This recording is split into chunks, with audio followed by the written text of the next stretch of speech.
घर बनाते समय घर का नक्शा बनाना एक बहुत ही इम्पोर्टेंट काम होता है। कहते हैं कि अगर आपका घर वास्तु के सिद्धांतों के हिसाब से बना हो, तो उसमें रहने वाले लोगों के लिए वह घर शारीरिक, मानसिक और आर्थिक तौर पे बहुत ही शुभ होता है। अगर आप वास्तु में विश्वास ना भी करते हो, तो भी आपको घर बनाते समय धूप, हवा, पानी और रोशनी की तो जरूरत पड़ती ही है। इसलिए घर का डिजाइन बनाते समय जब प्लॉट और उसके साइज के चयन करने की बात आए, तो घर के नक्शे के नियमों का पालन करना बहुत ही जरूरी हो जाता है।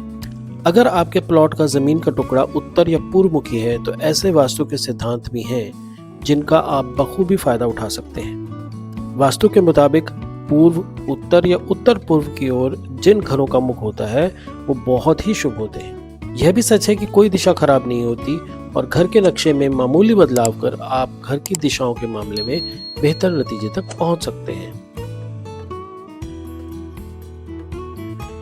घर का नक्शा बनाते वक्त आप यह तय कर लें कि आप ओपन किचन चाहते हैं या फिर बंद। ऐसे शहर जहां जगह कम है, वहां परिवार ओपन किचन को ज्यादा पसंद करते हैं। इनमें दरवाजे और दीवारें अधिक जगह नहीं लेते, लेकिन ओपन किचन की सबसे बड़ी कमी यह है कि आपको इसे हर वक्त साफ रखना पड़ता है।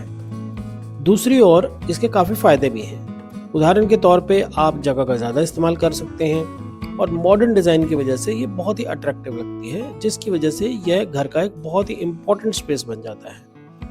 वास्तु के मुताबिक किचन के लिए दक्षिण पूर्व यानी साउथ ईस्ट डायरेक्शन को सबसे अच्छा माना जाता है और यह भी माना जाता है कि खाना बनाते वक्त खाना बनाने वाले का मुंह ईस्ट डायरेक्शन में हो तो बहुत अच्छा है।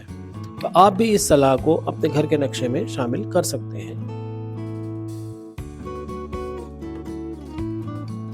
वॉशिंग एरिया को बर्तन धोने, कपड़े धोने और कपड़े सुखाने जैसे कार्यों के लिए आप उपयोग कर सकते हैं। जब आप किसी घर के नक्शे को देखेंगे, तो आप देखेंगे कि वॉश एरिया अक्सर रसोई से जुड़ा होता है या फिर इसके बिल्कुल करीब होता है। अपने घर के नक्शे में वॉश एरिया को किचन के पास रखना ही काफी सुविधाजनक रहता है और काफी प्रैक्टिकल भी होता है। इससे किचन में प्रॉपर हवा और रोशनी भी मिलती रहती है। तो आप भी जब घर का नक्शा बनाएं, तो कोशिश करें कि जो वॉशिंग एरिया है उसको किचन के पास ही रखा जाए। जब आप अपने घर के नक्शे में स्टोर रूम को बनाने का प्लान कर रहे हो, तो कुछ इंपॉर्टेंट चीजों का ध्यान देना बहुत ही जरूरी है। वैसे प्रेफरेबली तो स्टोर को किचन के आसपास ही होना चाहिए, लेकिन अगर आपकी किचन के आसपास स्टोर रूम को बनाने की जगह नहीं है, तो फिर आप इसे किसी दूसरी डायरेक्शन में भी बना सकते हैं। अगर हम वास्तु की माने, तो वास्तु ये कहता है कि स्टोर रूम को पूर्व या उत्तर दिशा में नहीं होना चाहिए। और अगर आपको स्टोर में कुछ भारी यंत्र या मशीनें रखनी है, तो फिर इसे साउथ वेस्ट में बनाना ज्यादा सार्थक रहेगा। हालांकि वास्तु ये भी कहता है कि स्टोर रूम बनाने के लिए नॉर्थ वेस्ट और साउथ वेस्ट की दिशाएं भी काफी अच्छी रहती हैं। मास्टर बेडरूम जनरली घर का सबसे बड़ा और एक इम्पॉर्टेंट हिस्सा होता है। इसमें हेड ऑफ द फैमिली भी रहते हैं। जब आप अपने घर के नक्शे में मास्टर बेडरूम को प्लान कर रहे हो, तो कोशिश करें कि इसे साउथ वेस्ट कॉर्नर में बनाएं, क्योंकि वास्तु के हिसाब से मास्टर बेडरूम के लिए यही दिशा सबसे उत्तम मानी गई है। साथ ही साथ ये भी कोशिश करें कि बेडरूम इवन साइज में हो, जैसे कि 12 बाय 12, 12 बाय 14, 14 बाय 14, 14 बाय 16 वगैरह। इससे होता यह है कि जब उस पर टाइल लगाई जाती है, तो उसे काट कर फिट करने में कोई दिक्कत नहीं होती। मास्टर बेडरूम का वैसे तो स्टैंडर्ड साइज 12 बाय 12 होना ही चाहिए, लेकिन अगर आपके पास ज़्यादा जगह है तो आप इसे बड़ा भी बना सकते हैं। और हाँ, कमरे में एक अटैच टॉयलेट और ड्रेसर भी आप प्लान कर सकते हैं। तो इस तरह से आपके घर में एक बहुत ही परफेक्ट मास्टर बेडरूम बन जाएगा। सीढ़ियां बनाते वक्त ये ध्यान रखें कि वह क्लॉकवाइज हो। मतलब जब आप सीढ़ियां चढ़ रहे हो, तो आप क्लॉकवाइज यानी जिस दिशा में घड़ी की सुइयां घूम रही हैं, उसी दिशा में आप घूम रहे हो, ना कि उसकी उल्टी दिशा में। वास्तु के अनुसार एंटी क्लॉकवाइज सीढ़ियां चढ़ना अच्छा नहीं माना जाता। दूसरी बात यह है कि सीढ़ियां हमेशा ऑड नंबर में होनी चाहिए, जैसे 11, 13 या 15। सीढ़ियों का स्टैंडर्ड साइज 3 फुट होना चाहिए और उनकी ऊंचाई 6 इंच होनी चाहिए। आप सीढ़ियों में हैंडरेल भी लगा सकते हैं।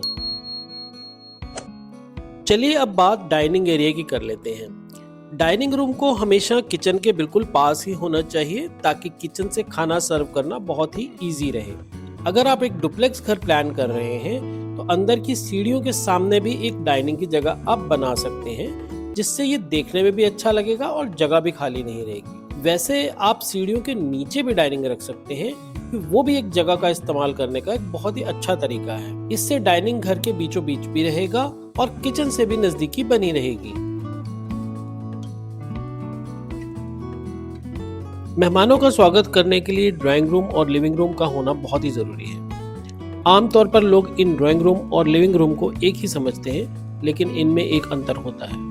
ड्राइंग रूम आपके घर के मेन एंट्रेंस के पास होता है, खासकर उन मेहमानों के लिए जो आपके सिर्फ परिचित हैं। और ड्राइंग रूम का इंटीरियर भी काफी फॉर्मल होता है। लेकिन लिविंग रूम वो जगह है जहां या तो आप अपने परिवार या अपने बहुत ही करीबी मेहमानों के साथ बैठते हैं, और इसको काफी कैजुअल लुक भी दिया जाता है। हालांकि शहरों में जगह की कमी होने के कारण आजकल सिर्फ लिविंग रूम का ही कंसेप्ट ज़्यादा पॉपुलर है, लेकिन अगर आपके पास इतनी जगह है तो आप एक ऐसा नक्शा बना सकते हैं जिसमें मेन एंट्रेंस के पास आप एक फॉर्मल ड्राइंग रूम और एक अलग से आरामदायक लिविंग रूम भी बना सकते हैं। आजकल के समय में कॉमन टॉयलेट, या जिसे बड़े शहरों में पाउडर रूम भी कहा जाता है, एक घर के लिए काफ़ी ज़रूरी है। इसे ज़्यादातर ड्राइंग और डाइनिंग एरिया के करीब होना चाहिए ताकि ज़रूरत पड़ने पर आपके गेस्ट इसका इस्तेमाल कर सकें। आजकल जहां सभी बेडरूम्स में सबका अपना पर्सनल बाथरूम होता है, तो लोग अपने बाथरूम में बाहर वालों का आना पसंद नहीं करते। इसलिए आजकल कॉमन वॉशरूम का कंसेप्ट काफ़ी बढ़ रहा है। तो आप भी इसे अपने घर के नक्शे को डिज़ाइन करते हुए एक उचित जगह दे सकते हैं। अगर घर में अलग से कॉमन टॉयलेट बनाने की जगह नहीं है, तो आप एक टॉयलेट के 2 दरवाजे भी बना सकते हैं, जो एक बेडरूम में खुले और दूसरा डाइनिंग एरिया या लॉबी में। इससे गेस्ट आपके बेडरूम में जाए बिना ही टॉयलेट का यूज कर पाएंगे। घर में जितना रूम्स का होना जरूरी है, उतना ही खुली जगह का होना भी जरूरी है। नक्शा बनाते समय आपको प्लॉट में आगे, पीछे और साइड में उचित खुली जगह, या जिसे तकनीकी भाषा में सेटबैक भी कहा जाता है, अवश्य छोड़नी चाहिए, जिससे घर में प्रॉपर वेंटिलेशन और रोशनी बनी रहे। साइड में खुली जगह को आप कार पार्किंग के लिए भी इस्तेमाल कर सकते हैं, और आगे की जगह में आप एक गार्डन और पीछे की जगह में आप एक किचन गार्डन बना सकते हैं। तो इस तरह से आप अपने घर के हर हिस्से को अलग से नक्शे में प्लान कर सकते हैं। मैं आशा करता हूँ कि आज का ये वीडियो देखने के बाद आपको आपके घर के प्लानिंग में काफ़ी हेल्प होगी। अगर ये वीडियो अच्छा लगा हो तो इसे लाइक और शेयर ज़रूर करिएगा। हमारे चैनल पे इस तरह के बहुत सारे इन्फॉर्मेटिव वीडियोस हैं, उनको देखने के लिए चैनल को सब्सक्राइब भी कर लीजिएगा, और हाँ, बेल आइकन दबाना मत भूलिएगा ताकि आपको आने वाले हर नए वीडियो की इन्फॉर्मेशन सबसे पहले मिल सके। तो चलिए मिलते हैं फिर अगले वीडियो में, तब तक के लिए गुड बाय।